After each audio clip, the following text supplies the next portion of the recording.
ఇంకా నీ ముఖం చూసే ఊరుకుంటున్నాను ఒకళ్ళ. మర్యాదగా వాళ్ళని ఇక్కడి నుంచి వెళ్ళిపోమని చెప్పు. అదేంటండి, వాళ్ళకి ఇంకేం ప్రాబ్లం రాదు, నన్ను నమ్మండి. దాని ముఖం చూడటమే పాపం. ఆంటీ కోపడకుండా ఒకసారి వినండి. నీకేం తెలీదా ఆద్యా? ఇంకా ఇక్కడే నుంచున్నారే, వాళ్ళని ఎక్కడో చోటుకెళ్ళి చావమను. అరే, కలిసి బతుకుదాం అనుకుంటే చచ్చిపోమంటారేంటండి? మాట్లాడుతుంటే మధ్యలోకి వస్తున్నావు. అసలు ఎవరు నువ్వు? నీకేం సంబంధం? నీకు నాకు సంబంధం ఉంది కదా. నేను మీ కూతుర్నే కదా. ఏం తెలుసు నా గురించి నీకు మీ ఆయనకి? ప్రవళిక, నిజంగానే ఏం తెలీదా ఆంటీ? ఇష్టం కష్టం చెప్పుకోవాలనిపించి నాన్న మీతో మాట్లాడాలంది అంటే తప్పించుకొని తిరిగేవాడు. ఎక్కడ ఏం అడుగుతానో ఏం చెప్తానో అని. ఇక ఈవిడ మైండ్ సెట్కి తగినట్టుగానే నేను ఉండాలి. ఇంట్లో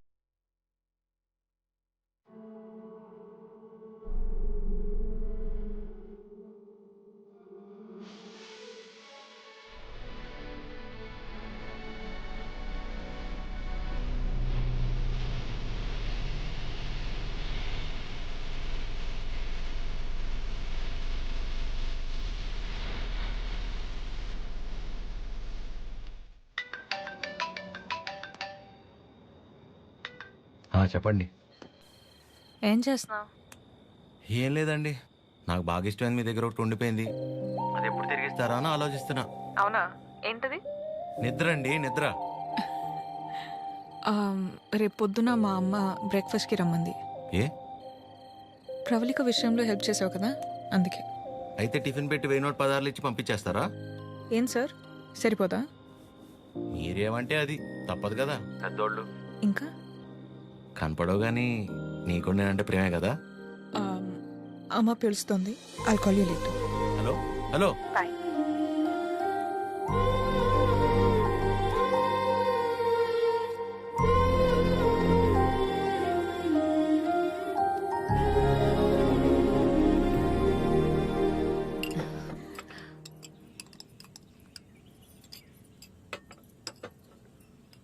ఏదున్నా ఫ్యాక్టరీలో మాట్లాడి అట్నుంచటే పంపించేస్తాను తప్ప ఇంటిదాకా ఎవరైనా రావటం చాలా రేర్.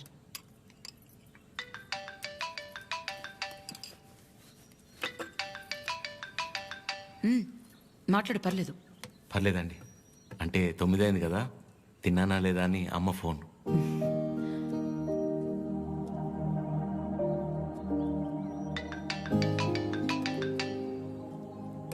పద్మమ్మ సేమ్, తిన్నానా లేదా అని. ఇంట్లో నేను ఒక్కనే మగ పిల్లాడిని, అందుకే చిన్నప్పటి నుంచి వాళ్ళకన్నీ నేనే. ఒకసారి రమ్మని చెప్పు మీ ఇంట్లో వాళ్ళని.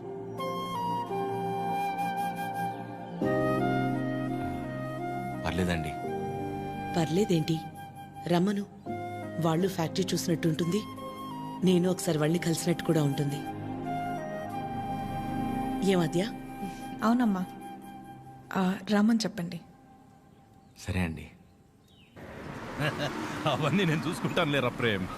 నిన్ను నువ్వు అద్దంలో మాత్రం చూసుకోకరా రే.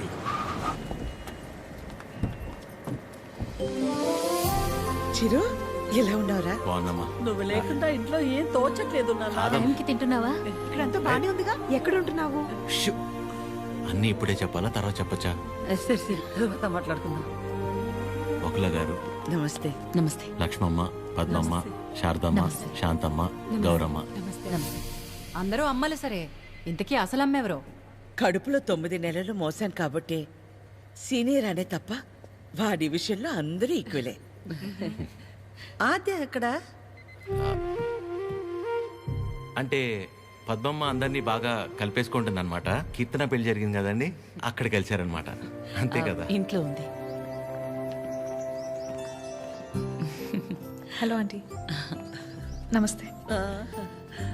ఆడపిల్ల ఇలా ఉంటే తన ఎంత అందంగా ఉందో అద్దంలోకి చూసి తెలుసుకోవాల్సిన అవసరం లేదు. తనని చూసే వాళ్ళ కళ్ళలోకి చూస్తే చాలు. నా దిష్టే తగిలేలా ఉంది. అద్యా, నీకోసం పనీర్ జిలేబీ. డబ్బా ఇవ్వకపోయినా పర్లేదు, మొత్తం తినేసాయి.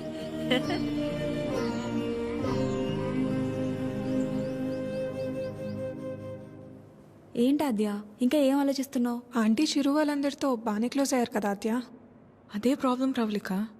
అనుమానం ఉండి అబద్ధమని తెలిస్తే కోపంతో పోతుంది, కానీ ఇంత నమ్మాక నిజం కాదంటే తట్టుకోలేదు.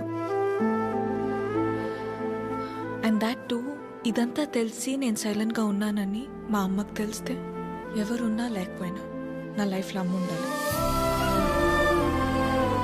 ఎవరి ద్వారానో ఈ విషయం ఆంటీకి తెలిసే కంటే నీ అందరూ నువ్వే వెళ్ళి చెప్పడం కరెక్ట్ ఆద్య.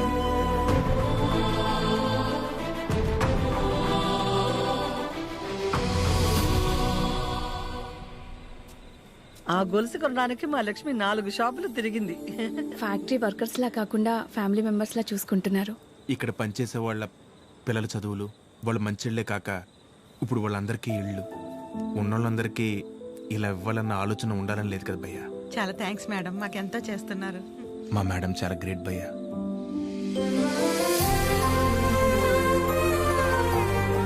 సరే సరే.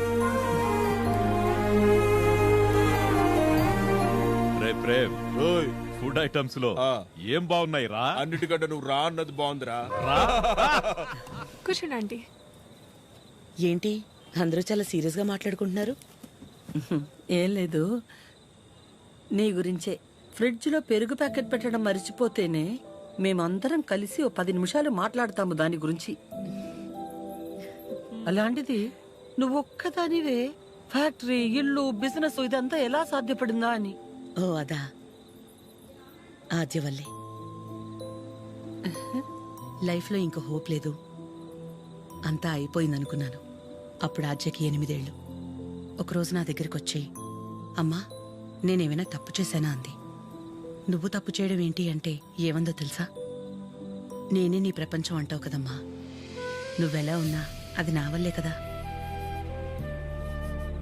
నువ్విలా ఉన్నావంటే నేనేదైనా తప్పు చేసుంటే చెప్పు, ఇంకెప్పుడు చెయ్యను అంది. ఆ క్షణం అనిపించింది ఇంకెప్పుడు తన నా దగ్గరకొచ్చి అలా అడిగేలా నేనెప్పుడు ఉండకూడదని.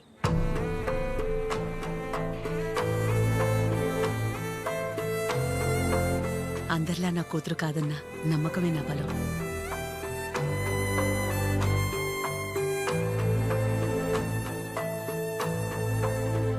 మీ బలం మీ చిరు, మీ పెంపకం తన ప్రవర్తనలో కనిపిస్తుంది.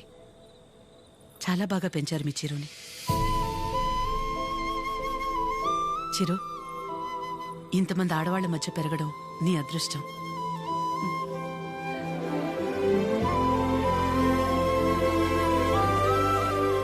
ఆస్తులు అంతస్తులు ఎవరైనా ఎలాగైనా సంపాదిస్తారు, కానీ ఓ ఆడదాని దగ్గర నమ్మకం సంపాదించాలంటే క్యారెక్టర్ ఉండాలి. ఎలాంటి పరిస్థితుల్లోనూ ఏ కారణం చేత నీ వల్ల వాళ్ళకి ఏమచ్చ రానివ్వదు.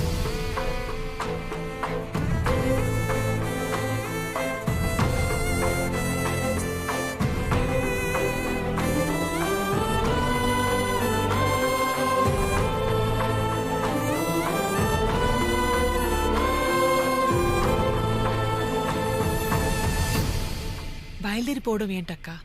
ఒక్కసారి ఇంటికి వెళ్ళాక మాట్లాడుకుందా. అది కాదక్కా. గౌరీ, హాయ్ భయ్యా. నమస్తే అండి. మీరందరూ ఇక్కడుంటే ఆవిడేంటి మేడం గారు ఇంటి వైపు వెళ్తుంది? ఎవరు? మన పద్మం గారు. వకలా, ఈ నవ్వు మీ ముఖం మీద ఎప్పుడు అలాగే ఉంటుందా? మొదట్లో నేను అందరిలాగే ఉండేదాన్ని వకలా. మన కడుపులో ఒకరు పుడితే గాని ఆడదాని జీవితం పరిపూర్ణత చెందదు కదా. పిల్లలు లేరు అనే మాట చెవిలో పడి పడి నెమ్మదిగా నవ్వు అనేదే పోయింది. పోయేదాకా ఇక అంతే అనుకున్నాను. మా చిరంజీవి పుట్టగానే అలాగే తీసుకొచ్చి మొట్టమొదటిగా నా చేతుల్లో పెట్టారు. ఆ క్షణం ఎక్కడి నుంచి వచ్చిందో ఆ నవ్వు అలాగే ఉండిపోయింది. ఈ నవ్వు నాది కాదు, వాడిది.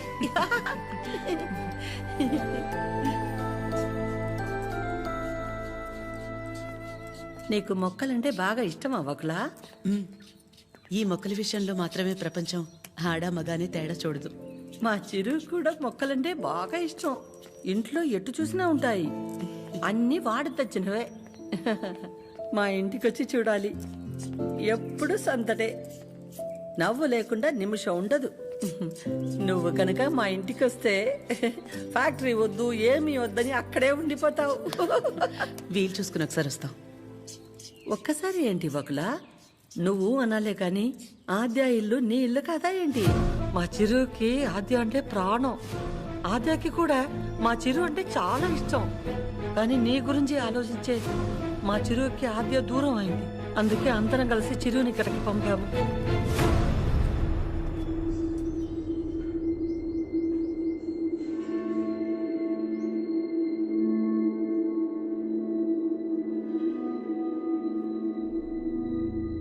విన్నావుగా వకులా? వాడు వచ్చినప్పుడే చెప్పాను, వద్దు ఏదో తేడాగా ఉంది అని. నా కళ్ళకు అందరూ అలాగే కనపడతారన్నావు.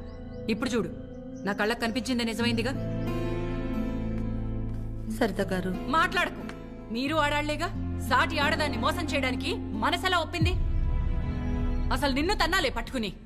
అమ్మా, నువ్వు నోర్మే. ఏంటి అద్యా ఇది? వాళ్ళంటే ముక్కు మొహం తెలియని వాళ్ళు. మీ అమ్మ గురించి పూర్తిగా తెలిసిందానివి నువ్వే ఇలా చేస్తే ఎలా? తనకున్న ఒకే ఒక్క నమ్మకం నువ్వు అందరిలాగానే అనిపించావు కదా. అయినా మిమ్మల్ని అనాలి. ఏం పెంపకమో ఏమో. పెంపకం గురించి ఎందుకండి? ఏ అంత రోషం పొడుచుకొచ్చింది? చేసే ముందుండాలి. ఎందుకు అలా మాట్లాడుతున్నారు? ఇంకా మాట్లాడుతున్నాను, సంతోషించండి. అక్క ఇదంతా మనకు అవసరం, పద వెళ్దాం. ఇంకా నుంచున్నారే, పదండి. సిగ్గుండాలి. అమ్మా ఆగమ్మా, ఏ ఏ ఆగు. నువ్వు అరిచి గోల చేసేంత ఘోరం ఏం జరిగిపోలేదు ఇక్కడ. ప్రేమించిన అమ్మాయి కోసం వచ్చాడు, అంతేగాని ఎవరినైనా మోసం చేశాడా? ఎవరితోనైనా తప్పుగా ప్రవర్తించాడా? తప్పుగా చూపైనా చూశాడా? వాడిక్కడికి రావడం వల్ల ఎవరికైనా మంచి జరుగుంటుంది తప్ప నష్టం ఏం జరగలేదు. బకులా, పిల్లలిద్దరూ మన ఇష్టాలకు గౌరవం ఇచ్చి మన సంతోషం గురించి ఆలోచిస్తున్నారు. ఒక్కసారి వాళ్ళ ఇష్టం గురించే ఆలోచించడంలో తప్పే ఉంది.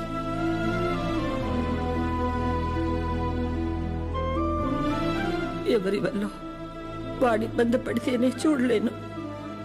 అలాంటిది వాడు బాధకి ఏమీ కారణం ఉండే నా ప్రాణం తట్టుకోలేదు. బకులా, వయసులో చిన్నదానివైనా చేతిలో జోడించి నీకు నమస్కారం.